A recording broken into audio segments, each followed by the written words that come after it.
სრულიად ახალ რუბრიკას გთავაზობთ ახლა ჩვენ და ჩვენი პირველი სტუმარი იქნება ნანუკა ჟორჟოლიანი ჩვენ ამ ისიც რა არის გულახდილად გეტყვით ადამი მოქალაქეს რომელიც ძალიან ბევრს აკეთებს ამ ქვეყნისათვის გადავწყვიტეთ რომ სწორედ მასთან ინტერვიუთი გაგვიხსნა ეს რუბრიკა მე მას მივესალმები ნანუკა სალამი მოგესალმებით საღამოშიდობის ის რა არის მე დიდხანს ვიფიქრე რა და აი არაფრით არ ვიცი ვერ გავიგე რა უნდა დაგაწერო ტიტრად ერთია რომ აი სლოგანი გამოჩნდა სუპერ ნანუკა ეს მე მოვიფიქრე უნდა დავსკრინო მე უფრო არ ამ სიტყვა შეთანხმების ავტორი და აი ტიტრად რა დაგაწერო ჟურნალისტი მე მგონი არ უნდა დაგაწერო მე მგონი მაინც კი არა ხო რა ვიცი ჟურნალისტი ესე დაგაწერთ ნანუკა ჟორჟოლიანი ჟურნალისტი ისი რა მითხარი ხარ რუსთაველზე ხარ კი რუსთაველზე ვარ და შემოვედი მუზეუმში თქვენი ჩართვისთვის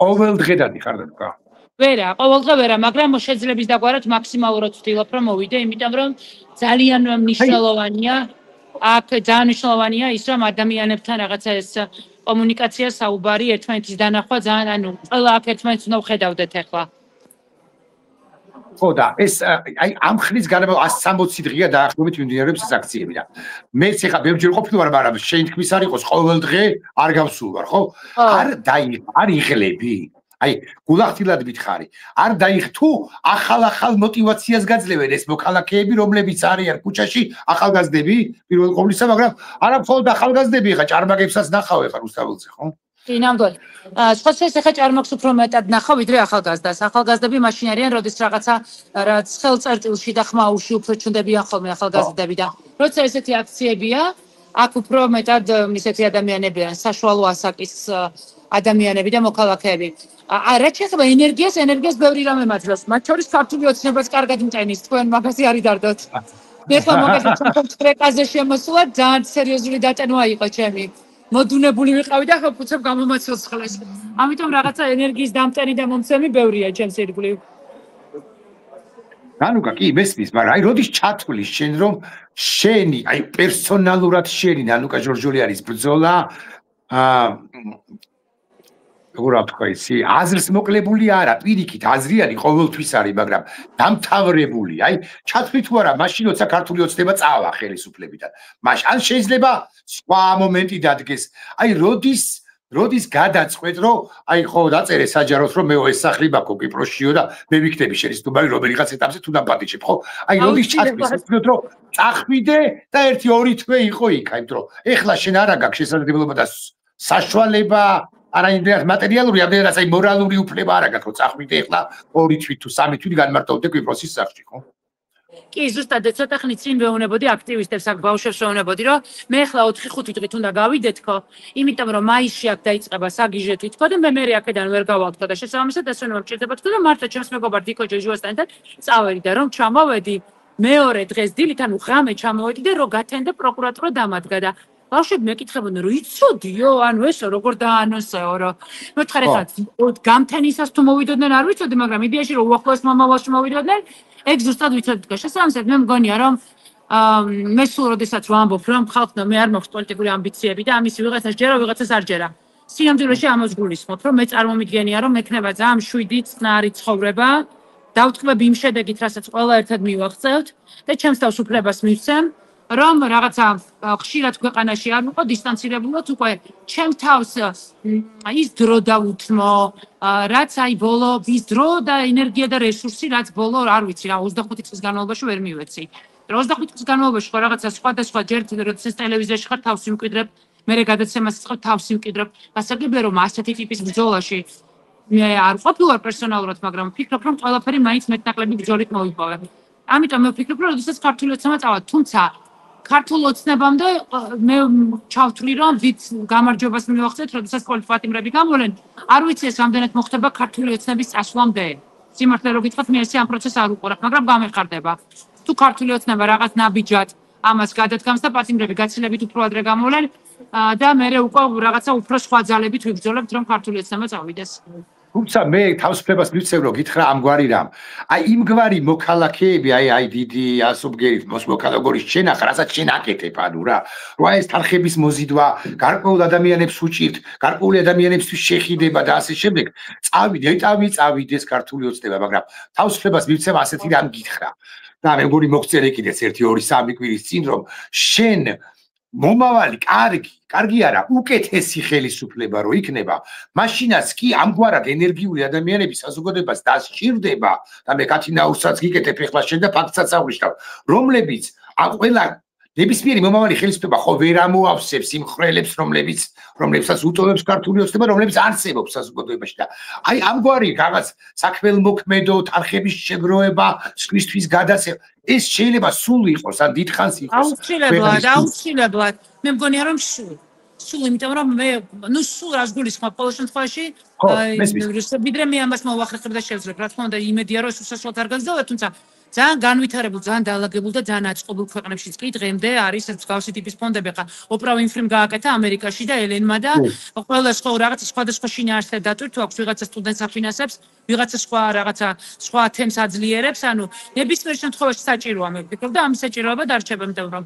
მე მგონია რომ ეს ფონდი დღეს ხვალზე მუდმივად იარსებებს, ვიდრე მე ვარსებობ. აგაბოროთ ანანუკა რაღაცეებმა ან უბრალოდ ეს იდეა ბოღმები უგაცრავად სიტყვისთვის ან რაღაცა ისეთი კარგი კონოტაციით თუ ცუდო კონოტაციით შურისძიების სრული ხوار გაგიჩინა მათ შორის იმან რომ შენი ბევრი ნაცნობი მეგობარი თუ არა აღმოჩნდა დინარის იქითა ნაპირზე და აი სუპერნანუკა კიდევ ერთხელ გამოჩნდა სუპერნანუკას ხوار გაუჩნდა მათთვის ნიშნის მოგების სურვილი რომელიღაც ეტაპზე რომ აი თქვენ რო დუმდით აი მე ამ დროს ამას ვაკეთებდი და აი ახლა კი გაჩვენებთ მე თქვენ სეირს სხვა სიტყვები რო არ თქვა არა ეხლა გეტყვი რატო შენ იცი რომ მე გვარების დასახელება შემილია მაგრამ სხადი არ ვასახელებ არა ხო რა თქმა უნდა არ გვიდა არა ეხლა აგიხსნი რატო იმიტომ რომ რაღაც ძალიან მნიშვნელოვან პერიოდში მეც ვდუმდი. მაშინ როდესაც ხმა უნდა ამომეღო. და როდესაც ეს წარსული გაქვს რომ შენ არასწორ დროს დუმდი. სხვას არ უძებ ნიშანს, მაგრამ მე ეხა როდესაც ეს რაღაცა ჭხრეკები იყო ჩემს სახლში და ველოდებოდი რამდენიმე ადამიანის განცხადებას, რამდენიმე ფაქტთან დაკავშირებით. მაშინ როდესაც მე წარმოადგენდი ხელისუფლების ნაწილს მაშინ როდესაც ისინი მაშინდელ ოპოზიციას წარმოადგენდნენ და რაღაცა კრიზისული და კრიტიკული ეტაპი და პერიოდი დაუდგათ, მაშინ მათ გაახსენდათ ნანუკას რაღაცა ტიპის მხარდაჭერა კი არა და მოკლედ მნიშვნელოვანი იყო დახმარება, ის სიტყვა არ მომწონს, მაგრამ მათთვის ასიცოცხლოდ მნიშვნელოვანი იყო ჩემი დახმარება.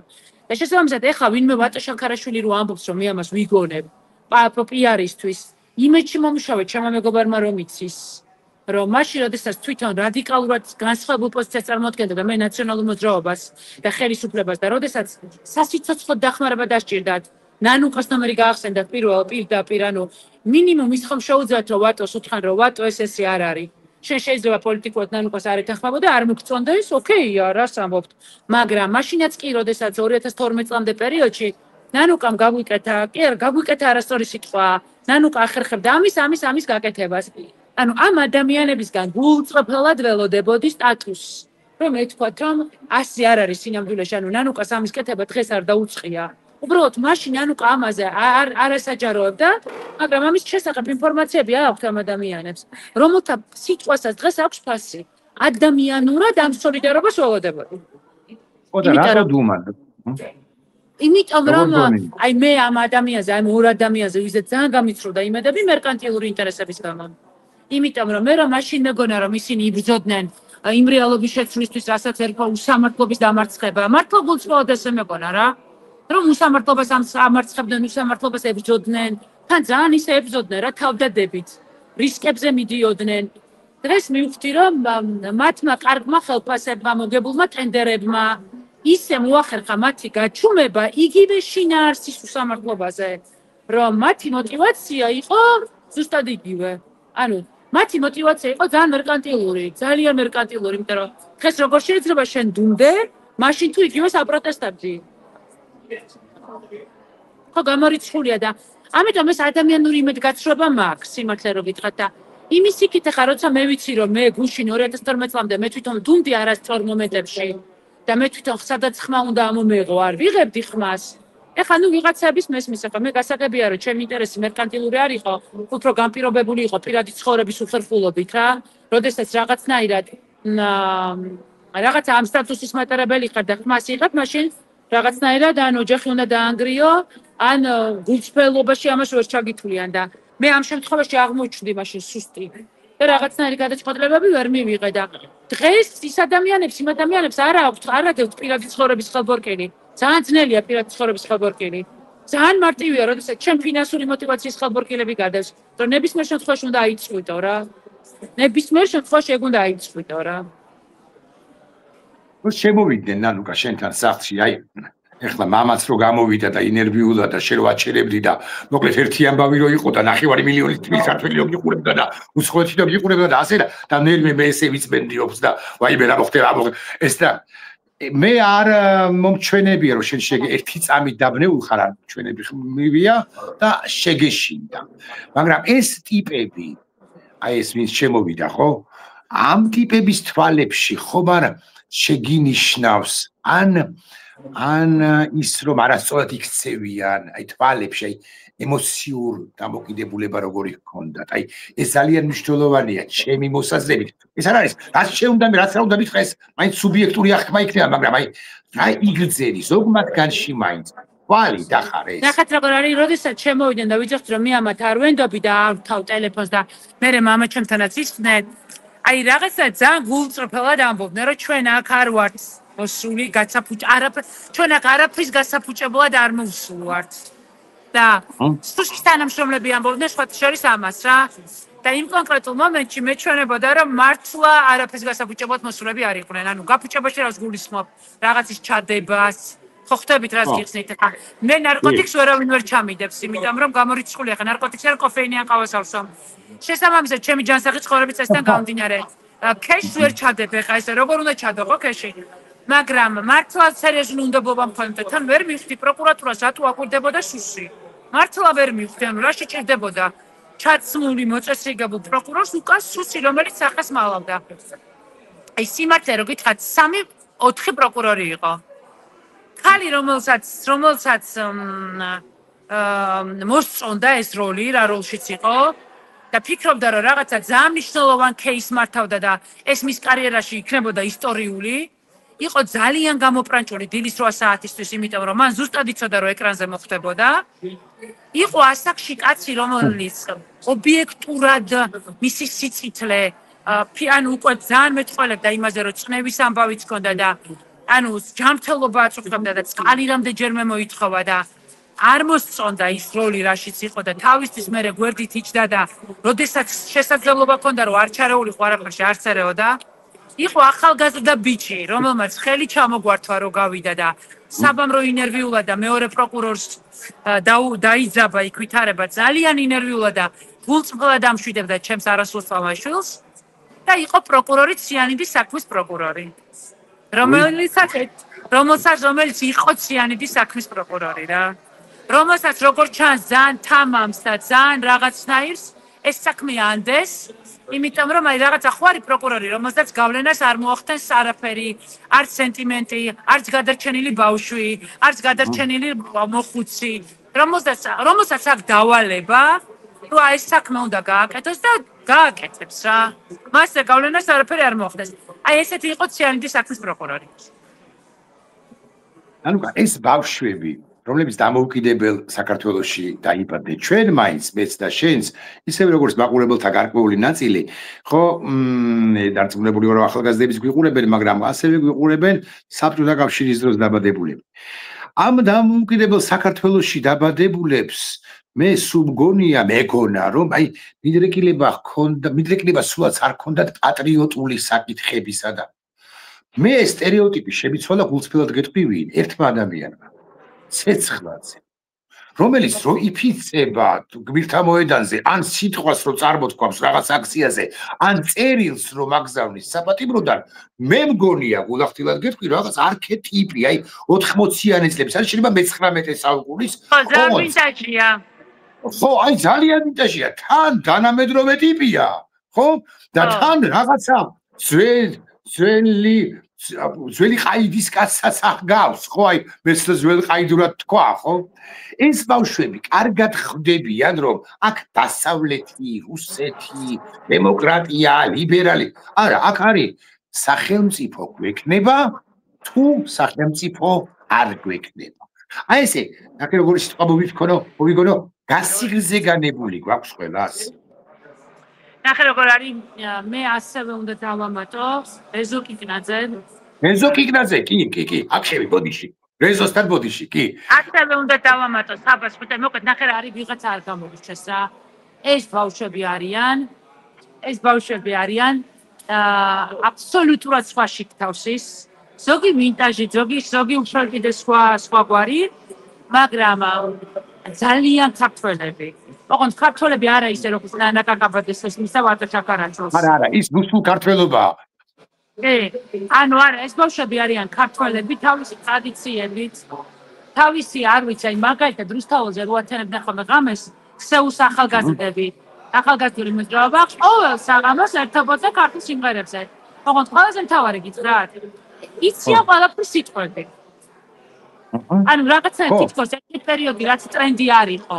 თითქოს აი ერთი პერიოდი რაც ჩვენ მიგვაჩნდა და რაღაცა არ იყო მოდული. აი ამ ბავშვებში ყველაფერი ქართული გახდა მოდული. შესაბამისად, მართლა არ ვიცი საიდან მოვიდნენ, მაგრამ აი ზვიად გამსახურდიას და მერაბ კოსტავას ისე სიტირებენ, რომ არ სჭირდება ჩახსენება ერთმანეთის, ეს არის ძალიან ხილული რა. ამოხედა. ჩვენ ხომ მოდი გავიხსენოთ, როგორ აშავებდნენ, რას ეძახდნენ, როგორი სამარცხვინო იყო ზვიადისტობა, ადამიანების სამსახურს ვერ იწყებდნენ, რაღაცა სექტანტებად მოიაზრებდნენ. ამ ყველაფერმა, ამ რუსულმა პროპაგანდმა რაღაცნაირად ეს ყველაფერი კი არ დალექა. ანუ რაღაცა კი არ გადააფარა ეს რუსული რაღაცა ზედით, აი ყველაზე მნიშვნელოვანი კი არ დაფარა და გასვარა ამ ტალახში. ამ ბავშვებში ამ ყველაფერმა ამოხეთქა. ჩემი აზრით ეს გამოიწვია იმან, რომ 2003 წლის შემდეგ ჩატარებულმა რეფორმებმა ამ ბავშვებს მისცა სრულფასოვანი და თანასწორი განათლების შესაძლებლობა. ყველამ ვიცით, რომ ჩემ დროს ესე არ იყო. მაშინ უნდა ყოფილიყავი ან ვიღაცის შვილიშვილი, ან შესაძლებლობები უნდა ქონოდა, ან უნდა ჩაგეწყო. მაშინ უფასო ფასიანი გაგება არ არსებობდა. დღეს თუ შენ კარგად სწავლობ, უფასოზე საბარებ და გაქვს სტიპენდია ხანი. ამ ბავშვებმა მიიღეს განათლება და განათლება ამ ბავშვებს გახდა ხელმისაწვდომი. შემდეგ დაარსდა კარგი უნივერსიტეტები. მარტო რაღაცა სახელმწიფო უნივერსიტეტების მიღმა ახა ბენდუკიძემ შექმნა თავისუფალი უნივერსიტეტი. მერე კავკასიის ბიზნეს სკოლა. ეხლა არ მინდა რომ გამოიჩეს რომელიმე უნივერსიტეტი, იქ საქართველოს უნივერსიტეტი. შეიქმნა უნივერსიტეტები და შეიქმნა რაღაცნაირად ამ ბავშვებს განათლების შესაძლებლობა მიეცა. და კარგი და ცუდი გაარჩიეს რა. ამ ბავშვებს არ ჭირდებათ, ეს ბავშვები ტელევიზიიდან არ იღებენ ინფორმაციას. ეს ბავშვები არ ისერჩებენ. შენ ანუ კოჯოჯოლიანი რასაც არ უნდა უყვებოდე, ტელეფონი ხელში უჭირავს და გამოწმებს. შენ მართალზე უნები თუ არა მართალზე უნები და შესაბამისად ეს არის განათლებული თავისუფალი თაობა, რომელმაც ზუსტად იცის, რომ აუცილებლად ქართულზე უნდა დააშენოს ევროპული რა. სხვანაირად უნდა დააშენოს ევროპული, იმიტომ რომ ქართული კულტურა ხო საბოლოო ჯამში არის მაინც ევროპული კულტურა, რასაკვირველია. და აი ეხლა ესეთი აქ წავიკითხე ერთი ორგანიზმო შემოხვდა, რომ ისიც რაო ეხლაო შეიძლება ესე მოხდესო. თუ ხდა ავტორი, რომ ბოროტსაზძლია კეთილმან კი არ მოხდესო, არამედ კეთილსაზძლიან ბოროტბაო. და მე შევეკამათე ამ ავტორს, იმიტომ რომ ის რაღაც ფრუსტრირებულია, რაღაც თავჩაქინდრულია, რაღაც პატარა წარმატებ უკაცრო არა გვაქვს, თუმცა გვაქვს ჩემი აზრით, მაგრამ თუ მისეული აღქმით არა გვაქვს და ასე შემდეგ და ასე შეიძლება მოხდესო. ეს ამგვარი ხო გაიმარჯვებს ეს კეთილი ბოროტზე და აუცილებლად გამორიცხულია. სამყარო აზრს დაკარგავს. ეხლა მითხარი დავით ჯინჭარაძე, ხო? ეს კაცი, რომელიც უცხოეთში რაღაც ფონდი, ბოდიში თავისუფლების ფონდს აკეთებს, ხო? და აი როგორ არის მისი საქმეები, დათვარი ოქროს ბიჭი, დათვარი ლონდონში მუშაობს იქ, ცხოვრების უფლება აქვს, აწყობილი ცხოვრება აქვს, ფეხი-ფეხზე გადადებული შეუძლია იცხოვროს, არაფერი არ სჭირდება, აი ძალიან კარგად სამუშაო ვიზით წავიდა, ანუ ის იყო ის ერთ-ერთი ემიგრანტი, რომელიც წარმატებული გზით წავიდა ემიგრაციაში ბრიტანეთში, და ძალიან რთულია იმ რაღაცა დოვლათის შექმნა, რაც მას შეძლო. შეუძლია ფეხი-ფეხზე გადაიდოს და იცხოვროს გადასარევად. საერთოდ არ მოიკითხოს აქ რა ხდება. ჩამოდიოდა პერიოდულად საქართველოში რო აქციებს დასწრებოდა ესეთი პატრიოტი ბიჭია დავით ჯინჯარაძე. ეხა გააკეთა ეს ფონდი, აშავებს იმედი, პოსტივი, რას არ ამბობენ, ანუ თავი აიტკია რა. თავი აიტკია ნამდვილად, მაგრამ აი სასაცილოდ არ ყოფნის ეს და გააკეთა ძალიან მნიშვნელოვანი და საჭირო ფონდი იმასთან დაკავშირებით, რომ ადამიანებს დაეხმაროს გადახდაში ჯარიმების. ჯერ ამ რესურსით ახერხებს რომ 20% ყველას გადაუხადოს, მერე გაზრდის 50-50%-ს, თუ შემოსავალი მეტი იქნება, ეხლა მე როგორც ვიცი 34,000 ლარი ქონდა და გადაწყვეტილება მიიღო რომ ეტაპობრივად დაეხმაროს ყველას. აი ვინც არის რაღაცის დაკარგვის საშიშროების და ყადაღის საშიშროების წინაშე, იმას რა თქმა უნდა მეტდახმარებას უწევს. და მე აქ ვამბობ რომ საქართველოში თუ ჩემი მთელი დობის მანდატი შემიძლია რომ ასე დავხარჯო. და ვამბობ რომ თუ ვინც მე მენდობოდა ამ კაცს უნდა ენდოს. პირდაპირ ჩვენი ინტერვიუ იქნებოდა 20 წუთი და აგე 44 წამი გადავაცილე, ხო? და მე აი ამ ინტერვიუს ბოლოს ჩვენ კიდე შევხვდებით, უსწავლელად შევხვდებით, ინტერვიუს გვექნება რა ისე ასე კვიპროსშიც. და აუცილებლად. ხო და მე მინდა მადლობა აი გულახთილი, მოქალაქის, მეგობრის რა ხანია ხო წლები ერთმანეთს. მე მინდა აი გულახთილი, მეგობრის აი პატრიოტული სალამი და მადლობა გადაგიხადო შენ. იმიტომ რასაც შენ აკეთებ, შენი მაგალითი არის ძალიან ბევრისთვის გადამდები. ჩვენ ყველას ჩვენი ბრძოლაც აგვაქვს ხალხო. მე ჩემი ბრძოლა მაქვს, ჩემი ვენდეტები მაქვს. ვენდეტები მაინც რაღაც უარყოფითი და ნეგატიური და დრამატული კონოტაციით კი არა, ჩემი ბრძოლა მაქვს, რომლითაც მეწინააღმდეგები იმას, რაც შეგვიქნა ბიზნა ივანიშვილმა და მისმა რეჟიმმა. შენი და რაღაცა ეს ენერგიები რო ერთიანდება, სინერგიად რო იქცევა, ხო? ეს აუცილებლად იქნება გამარჯვების მომტანი მომა მივესალმები. პატიმარ ირაკლი ქერაშვილის და ქეთი ქერაშვილი. მოგესალმები ქეთი მოგესალმები, მადლობა. ხო და ნანუკა ძალიან დიდი მადლობა შენ ქეთის მოგიხდა და ყველასთვის გასაგებია. მადლობა ირაკლი, მადლობა ყველაფრისთვის. მადლობა. მადლობა.